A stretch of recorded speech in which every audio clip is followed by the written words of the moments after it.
প্রয়োজন। অনগ্রসর যারা তাদের, অনগ্রসর যারা নারী হতে পারে, পুরুষ হতে পারে, অনগ্রসর যারা তারা শুধুমাত্র নারী না, নারী কোটার আমাদের দরকার না।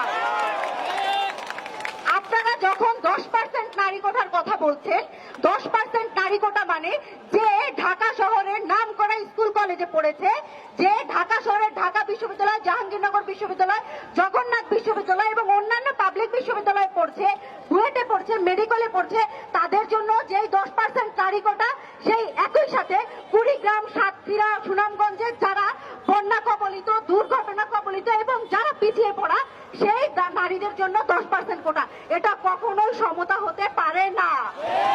যেই নারী ঢাকা শহরে থেকে সব ধরনের সুযোগ সুবিধা পাচ্ছে, যেই নারী বিভাগীয় জেলায় থেকে, জেলা শহরে থেকে সুযোগ সুবিধা পাচ্ছে, তার সুযোগ সুবিধার দরকার নাই। সে অলরেডি অনেক সুবিধা প্রাপ্ত।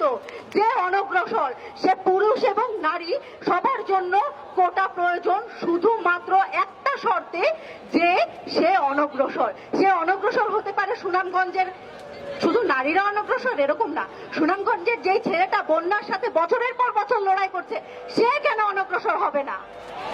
আমরা কেন পাবলিক বিশ্ববিদ্যালয়ে পড়ছি, মেডিকেলে পড়ছি, আমরা ইঞ্জিনিয়ারিং ইউনিভার্সিটিতে পড়ছি, তারপরে আমাদের কেন ওই অনগ্রসরদের 10% কোটা আমাদের কেন প্রয়োজন? আমরা এই কোটা চাই না।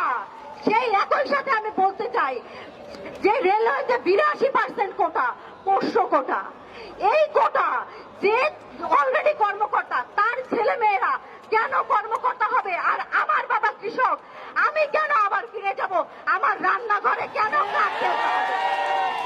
যেই ছেলে আধ পেটা খেয়ে রিডিং রুমে পড়াশোনা করে, তার আপনার মেধার দাম নাই, কিন্তু যার বাবা অলরেডি একজন কর্মকর্তা, আপনারা তাকে কোটা দিয়ে দিয়ে দিয়ে দিয়ে সুবিধাবাদী বানিয়ে দিয়েছেন।